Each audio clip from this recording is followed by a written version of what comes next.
Good afternoon, everybody. I'm going to be covering making environmental advertising claims. The climate change and the environment are slightly high on the agenda at the moment. Businesses and consumers are increasingly focused on protecting the environment, and they both want products which are, for example, green, eco-friendly, sustainable, recyclable, natural, environmentally friendly, carbon neutral, organic, compostable, not combustible, biodegradable, low emissions, saving the planet, and net zero, of course, and many other terms. Businesses must avoid greenwashing, which Wikipedia, also known as green sheen. Greenwashing is defined by Wikipedia as marketing spin in which green PR and marketing are deceptively used to persuade the public that an organization's products, aims, and policies are environmentally friendly. So I'm going to look at the rules and look at some real examples. So as you can imagine, all the regulators are really focusing in on environmental claims at the moment. And that's going to just continue for the next 30 years till we reach 2050, I imagine.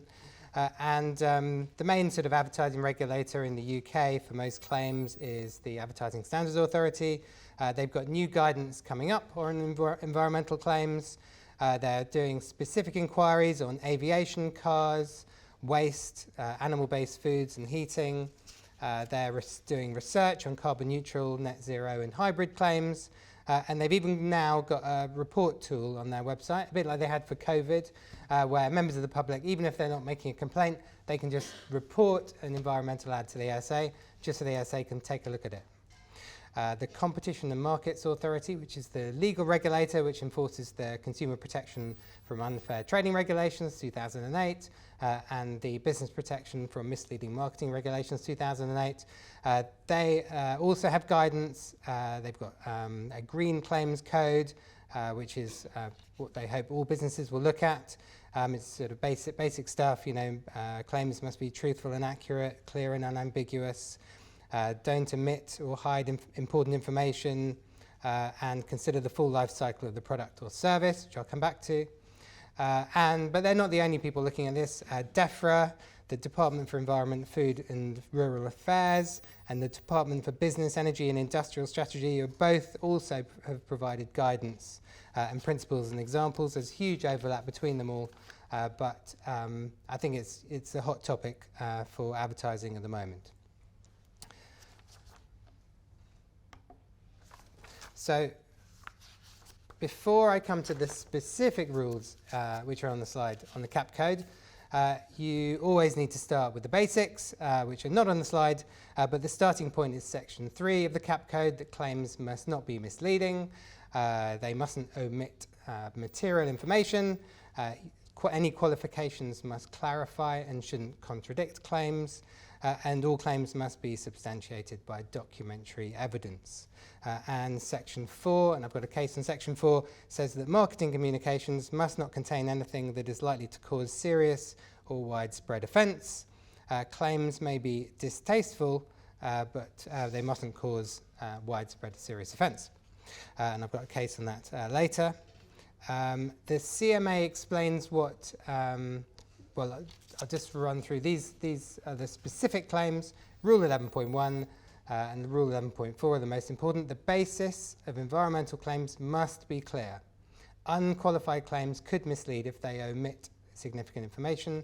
And 11.4, marketers must base environmental claims on the full life cycle of the advertised product, unless the marketing communication states otherwise, and must make clear the clear limits of the life cycle. So what is the full life cycle of the product? Well, CMA guidance, for example, explains that it includes all aspects of a product or a service from its inception to its disposal, and that includes how and where it was manufactured, how it was transported, how it was used, how it's disposed, and whether the product or service has an overall adverse impact on the environment. So you've got to look at everything, otherwise you need to limit or qualify your claim. So let's look at some real cases from the ASA. So this first one is from this year. Dalradian gold mine. It's a proposed gold mine in Northern Ireland. And this is a press advert. By the way, all the images on my slides are not the actual advert. They're just images that we've put on. The actual advert that's in question is the wording here. So 100% carbon neutral from day one. The mine will not contribute to climate change. And the advert also said there are also substantial quantities of silver and copper, metals which will be critical to enable the building of a renewable energy industry. So the first claim is clearly saying it's carbon neutral for the full life cycle of the mine. What were the facts in this? Well, Dalradian explained to the ASA that its planning proposal for the mine included a commitment to a legally binding obligation to operate the mine in a carbon neutral manner. They had a plan to adhere to the framework set out by the British Standards Institution's PAS 2060 specification for the demonstration of carbon neutrality, and they showed that they were going to comply with recognised national and international frameworks, including having independent third-party validation. So, not misleading. That was okay because they had a lot of official verification systems and they had a good, credible plan. But in relation to the claim, they had metals which were critical to the building of a renewable energy industry. The ASA said this meant that they would benefit of the mine would be extraction of silver and gold, silver and copper, which would then be used in the renewable energy industry. And in fact, they had no evidence to prove that any quantity of silver and copper extracted from the proposed mine would be used in the renewable energy industry, so that was misleading. So we've got a Shell one here, Shell Fuel, and this is a radio advert. Although you might not be able to see it, your small actions can have a real impact with Shell. Drive carbon neutral by filling up and using Shell Go Plus today. Make the change, drive carbon neutral. So what do you think this means? Well, the ASA said that listeners were likely to infer that Shell Go Plus was a fuel for which Shell would offset the carbon emissions related to that fuel purchase, such that consumers could drive carbon neutral. That probably seems right.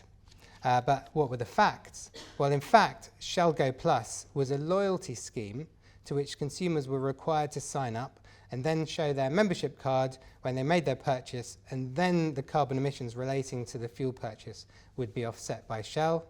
And the ASA, unsurprisingly, said, well, there's absolutely nothing in the ad which might indicate that what was being advertised was a loyalty scheme. Misleading.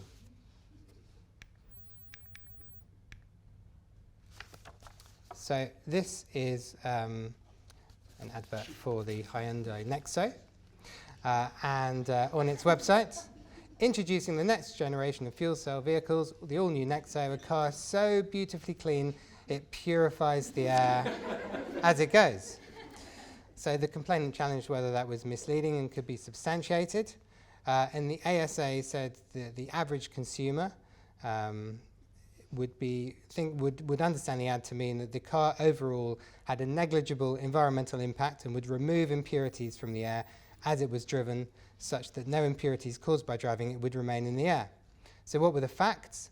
Well, there were air filtration systems in place within the Hyundai Nexo, which would filter the air before it was used in the hydrogen fuel cell. So it did actually purify the air going into the filter as it goes. However, the ASA said that particulates from the brakes and tyre wear would still be released into the air and not necessarily removed by the car unless they happen to pass through the air filtration system. And the ASA said that such particulates were a significant source of air pollution from vehicle use. And because the claim hadn't been adequately substantiated, the ad was misleading. So you can see here that they were quite close to getting it right, but they just made the claim too wide. And even though they did have a filter system that purified the air, they didn't take into account car and brake dust. Misleading. So moving on to milk now. So this is cow's milk, and Arla Foods advertised their organic farm milk as good for the land and helping to support a more sustainable future. And the ASA said consumers would interpret the claim to mean that production of the organic farm milk was undertaken in a way which would have an overall positive impact on the environment, taking into account its full life cycle. And Arla provided evidence regarding organic farming methods and to show that organic farming methods was really good, and they believed that this was more sustainable than non-organic farming methods. What did the ASA say? They said Arla had not substantiated that organic milk production had an overall positive impact on the environment, taking into account the full life cycle. So the moral of this story is you just got to have the evidence. Even if you absolutely believe that what you do is really good for the environment, if you haven't got the documents like Dalradian had, you're not going to pass muster. Another milk one, this time it is almond milk. And some complainants were concerned that the almond production could have a negative impact on water levels, particularly in certain areas of the world that were already affected by drought. So let's look at the ad. It's time to go nuts. A recent study by the University of Oxford showed that the single biggest thing you can do to reduce your impact on the planet is switch to a plant-based diet. Search Plenish to get started. Plenish, start somewhere. What did the ASA say that consumers would understand from the ad? That switching from cow's milk to Plenish almond drink was one way in which they could transition to a more plant-based diet. By the way, I had the cauliflower steak for lunch today, just because of the talk I'm giving today. It was absolutely delicious. So feeling very smug. They would understand that Plenish almond milk had a lower overall environmental impact than cow's milk available to the UK consumer based on the full life cycle of the product. So remember the complainant said that actually almond production can be very bad for water levels, but they said that actually the almonds for this particular milk, which were from Spain, were not from such an area where there was a drought or water problems, and they provided data from a comprehensive study in the environmental impact of farming around the world, which covered greenhouse gas emissions, processing, transport, packaging, retail, acidification, air pollution, eutrophication, which is water pollution, land use and water use, and the impact per litre of each of these aspects was lower for Plenish almond drink when compared with the global data on cow's milk. So the ASA said overall, Plenish Cleanse had demonstrated that their almond drink had a lower impact on the environment than cow's milk when taking into account the full life cycle, which was the impression that consumers were likely to take. The 2 points about this particular ad. The first is there's always going to be some campaigners or whatever that scrutinise your claims, and they'll challenge them on the basis of some evidence they've got, or just challenge them anyway. And the second thing is, if you look at the last bit of this ad, it doesn't say that it's going to be that this milk will be the answer to everything. It just says start somewhere. So it's just lowering the claim, and they didn't only have to prove that it was a start. So it's not misleading. Sticking on food.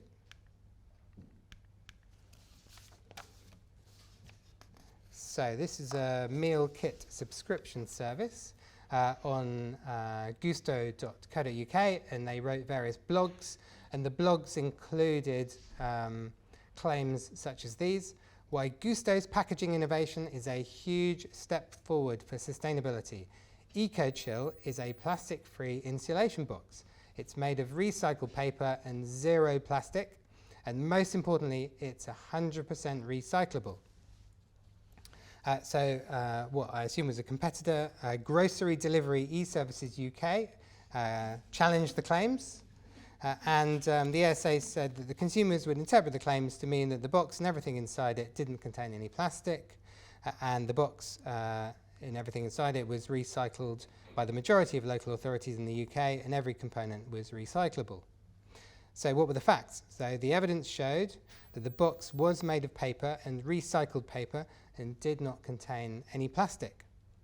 However, the box contained an ice pack cooler, which was made of low-density polyethylene plastic. So the first part of the claim, was it plastic-free, was misleading and had not been substantiated. And what about the recycled part of it? Well, Gusto said that the cardboard eco-chill box was recyclable and widely accepted in curbside recycling by local authorities, but of course there was no evidence that the plastic ice pack used as a cooling element inside the box was recycled or recyclable. So that was misleading. So the moral of this one is, you've got to narrow your claims because, they had a good product, the paper box, but they just went too wide. So you've got to be super careful on how wide your claims are. And my last example is this.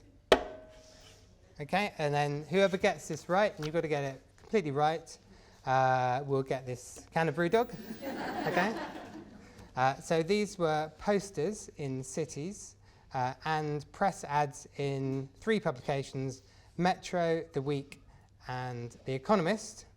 And the advert said well, this was in between the F and the K, FuCO2, BrewDog beer is now carbon negative. So this is an offensiveness claim. It's not to do with whether it was misleading. And what were the facts for this, just to help you along a little bit. So let's have a look. Right, the facts of this one, which seem to have disappeared. Here we are. Okay, so the poster was placed in various cities, including near a school.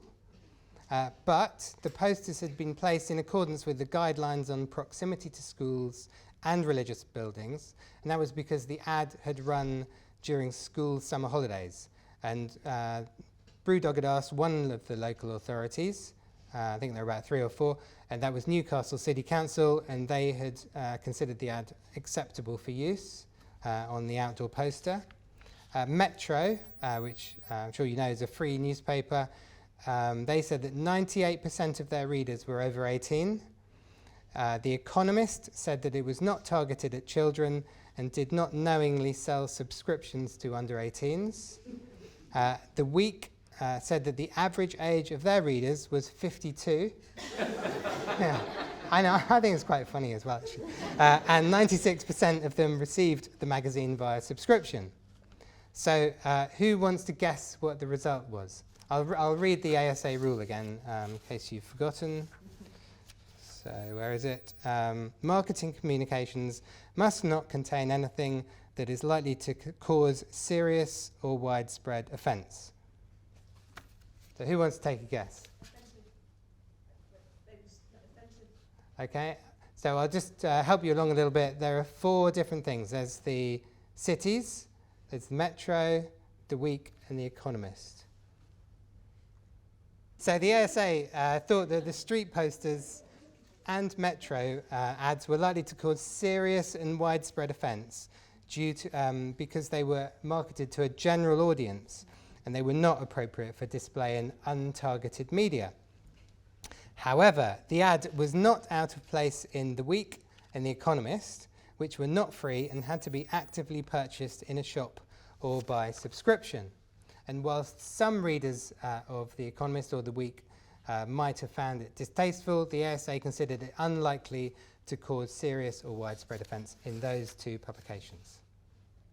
So that brings me to the end of my talk. So in conclusion, there's a lot of scrutiny by regulators. I mean, it's just going to carry on now until at least 2050. It's just going to increase. Be super clear when making your claims. Always consider the full life cycle of the product and make sure you substantiate the claims with objective technical evidence. And finally, just remember there's always going to be people out there, whether they're campaigners or competitors or people who just like to complain anyway, who are going to complain about your ads. So you're going to be scrutinized on your copy. Thank you very much for your attention.